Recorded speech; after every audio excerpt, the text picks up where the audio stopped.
मंसत अम्बोज करेण रूपिणी, हाथ में उसने राधा रानी की लक्ष्मी जी की तरह से वो कमल और ले लिया। अब उसे जैसे ही उसने लहंगा डाला है तो ये गोटेदार लहंगा निकली जब डाल के, ये गोटेदार लहंगा निकलूं जब डाल के, ये गोटेदार लहंगा निकली जब डाल के, ये गोटेदार लहंगा निकलूं जब डाल के। ग्वाले सब बैठे अपने अपने मन थाम के, ग्वाले सब बैठे अपने अपने मन थाम के। आदरणीय भक्तों, जैसे ही वो अपना वस्त्र पहन करके और गोटेदार गोपी बन करके निकली है, आश्चर्य कर गए ग्वाले कि ये इतनी रूपवती, सब बैठे थे चौपाल पे, सबकी बातें बंद हो गई कि इतनी रूपवती, इतनी सुंदर, यहाँ तक का तो घूंघट लगाया, नीचे का हिस्सा दिख रहा था। अपूर्व सुंदरी, जैसे कि कोई इंद्र की अप्सरा हो, उससे भी ज्यादा अनुपम सौंदर्य से युक्त, एकदम फक सफेद सुंदर रंग, वैसा ही रूप श्रृंगार और हाथ में कमल। और इस तरह से तो उन्होंने क्या सोचा, एक पंक्ति अंतिमार ये श्लोकी के गोप्य श्रियम दृष्टुम। गोपों ने क्या देखा? गोप देवता थे, कोई गोप साधारण नहीं थे, सब देवताओं ने जन्म लिया था, विवेक पूर्ण भी थे। नंद इत्यादि सब महापुरुष ही तो थे जो जन्म लेकर के आए थे। कि गोप्य श्रियम दृष्टुम, ऐसा देखा जैसे साक्षात लक्ष्मी श्री हर से मिलने के लिए जा रही हो। बोलिए वृंदावन बिहारी लाल कि गोप्यम श्रियम दृष्टुम इवागताम पति, अपने पति से मिलने के लिए, श्री हर से मिलने के लिए जा रहे हैं। ये भाव इसमें भागवत जी में ही साफ साफ दे दिया। कोई कहता है पुत्रा माँ बन के आई, कोई कहता है पुत्रा ये बन के आई, वो बन के आई। अरे भागवती कह रही है कि वो जो बन के आई, ये पूर्व जन्म में राजा बलि की बेटी थी। और जब वामन भगवान ने अवतार लिया था तो वो बहुत सुंदर थे। वामन भगवान भी छोटे थे, छोटा रूप धारण किया था, फिर बड़ा विराट रूप ले लिया था। तो उनको वर्ण करने की इनकी इच्छा हुई थी कि मैं इसको बालक को वर्ण करूं। इसलिए उसी भाव से आई कि मैं कंस ने भेजी जरूर हूं। देखिए पूतना इतनी न्यायपूर्ण है कि वो राक्षसी है, और जितने भी राक्षस आएंगे भगवान को मारने के लिए, वो अपने प्राकृतिक रूप में नहीं आएंगे। अब तो सब कोई पशु बनेगा, कोई पक्षी बनेगा, कोई ये बनेगा, कोई वो बनेगा। लेकिन पूतना आई है तो वास्तव में एक सुंदर दिव्य स्त्री बन करके आई है। वो उसने अपना भगवान के पास जाने के, मैं भगवान के पास जा रही हूँ और मैं कंस के कहने पर जा रही हूँ, और मैं निश्चित ही बचूंगी नहीं, मैं उनको समाप्त नहीं कर पाऊंगी। इसलिए मैं अपना अंतिम शरण समर्पण इस रूप में क्यों न करूं, मैं अपना अंतिम समर्पण उन्हें इस रूप में क्यों न करूं। इसलिए उसने गोप्यम श्रियम द्रष्टुम इवाम गताम पतिम इस रूप में देखा। तब मैं इस गीत को गा देता हूं दो पंक्तियों में कि ये गोटेदार लहंगा निकली जब डाल के, तो वो भी नहीं पहचान पाए कि ये पूतना है। देव भी आश्चर्यचकित हैं बैठे हुए, देवताओं ने जो अवतार लिया है, जो गोप हैं वो भी आश्चर्यचकित हैं। आदरणीय भक्त वो भीतर गई है, करी नंदरानी, अरे नंदरानी बधाई है, बधाई है।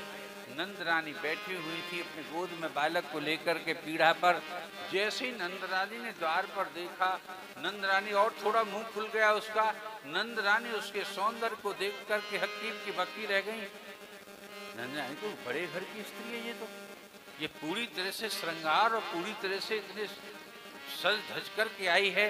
उठ करके खड़ी हुई नंदरानी स्वागत के लिए, आइए आइए, आओ आओ बैठो। करे हम कल तो नहीं आ पाए थे, कि आप कहाँ से आई हो, मैं आपको पहचान नहीं पाई।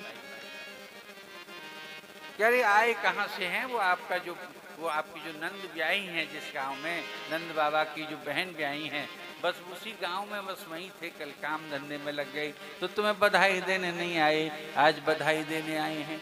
जो नंद का नाम लिया और नंद के रिश्ते को बताया, और नंद के आगे तो वैसे भी स्त्रियां पानी पानी हो जाती हैं कि नंद तो वैसे ही बिजली की तरह से मानी जाती है कि नंद बिजली है, रिश्ता ही ऐसा है। तो उनके आव भगत के लिए दूसरा आसन लेने के लिए जैसे ही वो पहुंची हैं, और वहीं पर वो पीढ़ा पर लाल को लिटा गई, कन्हैया को लिटा गई, कृष्ण को लिटा गई। जब तक वो पीड़ा लेकर के आती तब तक वो पीड़ा पे बैठ करके अपना आंचल उसने उगाड़ा, जिस पे कालकूट जहर लगा हुआ था उसको खोल करके लाला को मुंह में दे दिया। अब तो भगवान ने भी उसे अच्छी तरह से पकड़ लिया कि और जैसे ही भगवान ने उसको खींचा, और माँ जब तक वो ला रही है पीड़ा उस पर बैठने के लिए, तब तक तो सारा काम खेल खत्म ही हो गया है। उतनी देर में कि उनके प्राणों को खींचने लगा पूतना के को। अब तो उसकी हृदय में, उसके वक्षस्थल में पीड़ा होने लगी, उसकी छाती में दर्द होने लगा, जैसे कि कोई 100 सांप उसे डस रहे हो, ऐसी भयंकर पीड़ा हुई। तो वो क्या कहती है, पहले जोर से नहीं बोली कि भेद खुल जाएगा मेरा, मैं चीखूंगी तो वही मेरा रूप सामने आ जाएगा। तो धीरे धीरे कह रही है कि सामुंच मुंचे मुंचाल में ते प्रभाषणी, कि छोड़ दे, मुंच माने छोड़ दे, छोड़ दे, छोड़ दे, अरे छोड़ दे। दोस्तों छुड़ा रही है तो छूट और नहीं रही, चुपक गई जोंक की तरह से कि सा माने वो मुंच मुंच मुंचाल में ते प्रभाषणी, वो ऐसे बोल रही है तो छोड़ दे, अरे छोड़ दे, अरे मेरे दर्द हो रहा है, छोड़ दे। और निष्पीड्यमान अखिल जीव वर्मणि, मेरा प्रत्येक अंग पीड़ा से जल रहा है, तू मुझे छोड़ दे, तू मुझे छोड़ दे।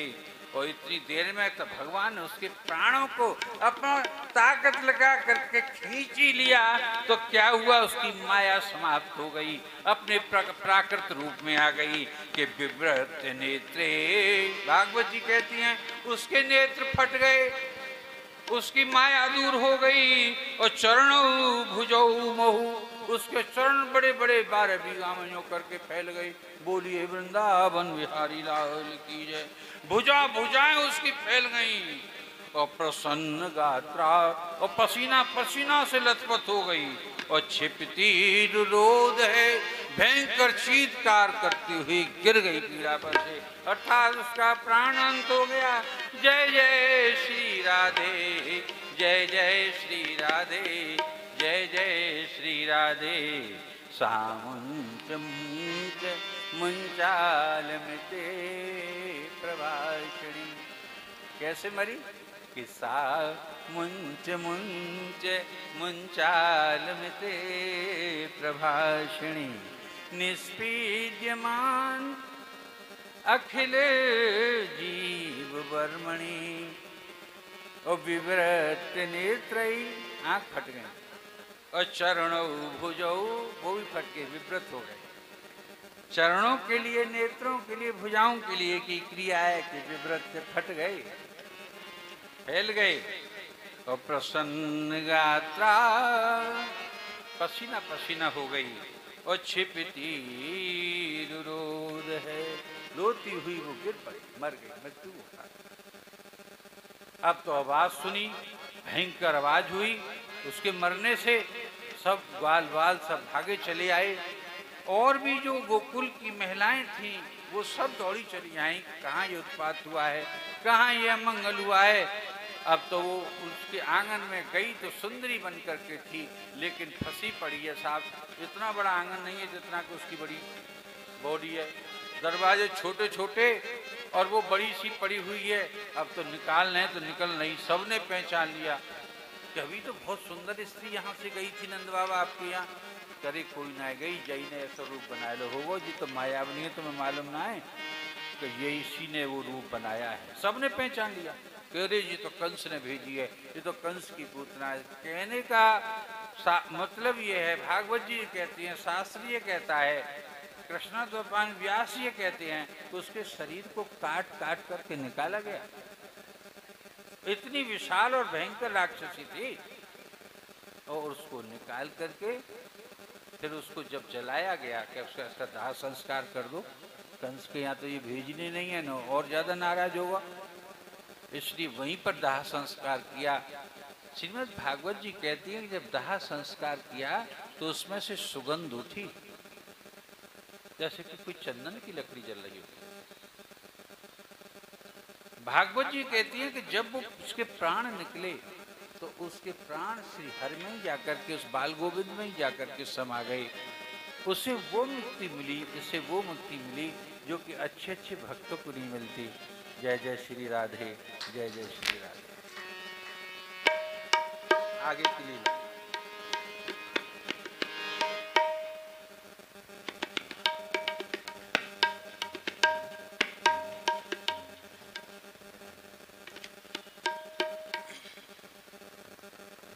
राधे श्री राधे।